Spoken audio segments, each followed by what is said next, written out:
Hi, welcome to A Punk with Toys. My name is Lawrence, and today in this classic review, we're going to be taking a look at the G.I. Joe, A Real American Hero, Bazooka, and unfortunately, I don't have his bazooka. And the idea originally to do this was to look at the vehicles and the figures, originally just the figures, but then I thought I'd throw in the vehicles. Obviously, if I had the weapons, I talk about the weapons, and I'm trying to complete as many of these as possible, but I have a schedule, and really the goal is to take a look at the detail that the designers put into this. So unfortunately, I don't have the bazooka. And I think you're going to see going forward, there's going to be a bunch of weapons that I might be missing because they get more expensive as time goes on. And unfortunately, I don't have endless amounts of money like some people think YouTubers do. But anyway, we're going to take a look at this guy. Tell me if you had a story about him. Because I love to hear it. I love to see what you guys had. Maybe it was your first figure. Maybe it was something grandma and grandpa, your aunt or your uncle got for you. Maybe you traded for him. But anyway, we're going to take a look at this guy. But before we do, if you like this type of content, you like these classic reviews, please take a second, hit that like button, hit that subscribe button, hit that bell notification so you're notified every time I drop a classic review. Alright, so here we have our bazooka, and again, if you're new to the channel, I like to start off with the accessories. And like I said, unfortunately, I do not have his bazooka. So we're going to take a look at his backpack, and quickly we can see the 4 different rockets that they implemented into it. And again, these are facing down, so this is actually what would plug into the bazooka. Right here we have his canteen, so he obviously has some water. You can see these little pouches right there. Got a pouch right there.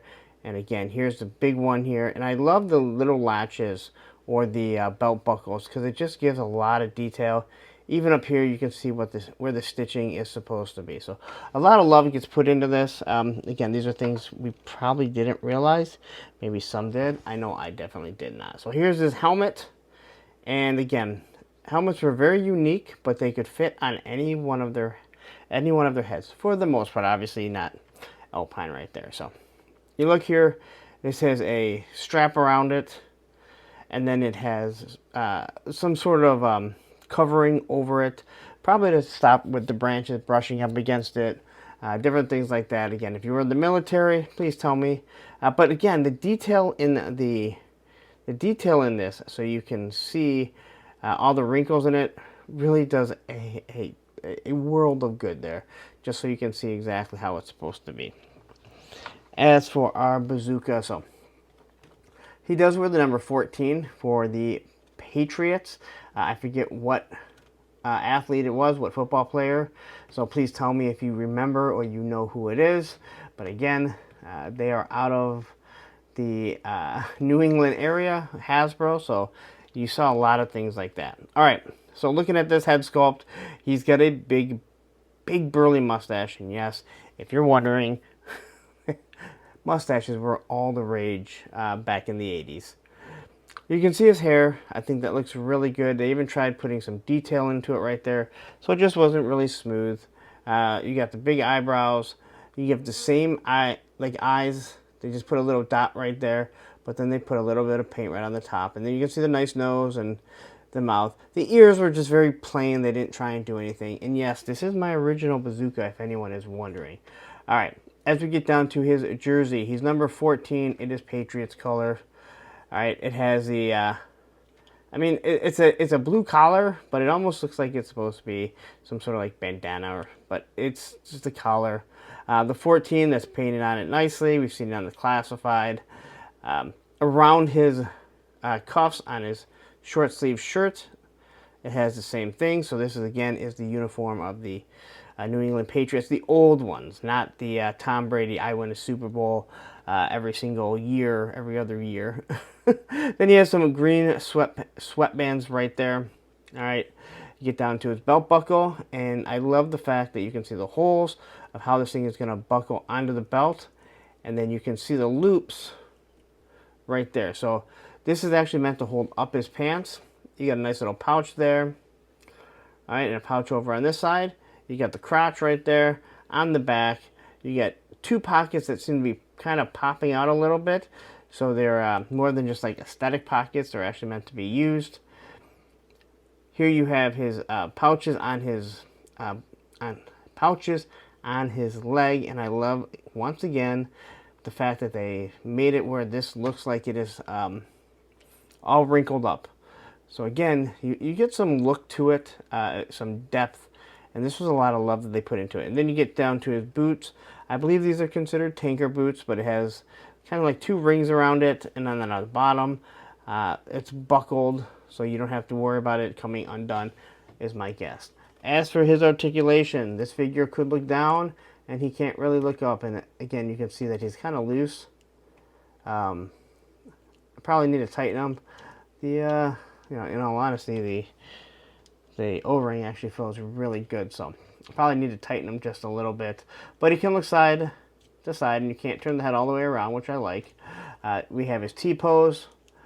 He has his elbow right there, which goes about 90 degrees. He has his swivel arm battle grip, along with a swivel right there at the shoulders. The waist, he turns back and forth. If you're new and you don't know what an O-ring is, that's the O-ring inside of there, right? That's why it's called, so basically a rubber band. Now, I don't do the, I was doing the Jean-Claude Van Damme. I decided that's not good because we can just break the crotch. These figures are really meant to sit like this. And then obviously, he has a 90-degree knee bend. And this figure is actually in, again, pretty good shape for being my original. Alright, maybe these aren't sweatbands because on the outside it's open. I thought those were sweatbands. Anyway, I'm going to pop his helmet on him. I almost feel like this isn't his right helmet. But it is. At least I think it is. If it's not, somebody would tell me and be like, you have ruined my childhood by putting the wrong helmet on my favorite figure, Bazooka. But you can kind of make them stand. I mean, you can make them stand. Anytime they have the backpack, they tend to have to lean forward a little bit, unless you're going to use stands. And even with my O-rings, I try not to use stands, but I understand why you might need to. But anyway, there is your Bazooka classic review of the Real American Hero. Alright, there you go. That is the classic review of Bazooka with no bazooka. But again, there's only so much that I can do. I'm trying to pick all this stuff up, but like I said, it is very costly, so I try and pick them up in lots. And again, for this one here, the helmet was actually given to me by Johnny Reno, Cages Customs, who has really helped me out with so many of these figures and accessories. So thank you to Johnny. But anyway, tell me a story about this guy. Did you have him? Did you like him? Maybe you had to have him and Alpine together. I should probably do Alpine. Maybe I'll do him next. Anyway, here you go. There's Bazooka. Tell me a little story. But I'm going to get out of here. You spent a lot of time with me. I appreciate it. Please, on your way out, take a second. Hit that like button. Hit that subscribe button. Hit that bell notification so you're notified every time I drop a G.I. Joe, a Real American Hero. But don't go anywhere because you're like, wait a minute, wait. I've never seen your channel. If you did him, did you do more? Well, you're damn right I did. Right up here will be another review. And down here will be a playlist of all the G.I. Joe, a Real American Hero classic reviews that I've done. Take care.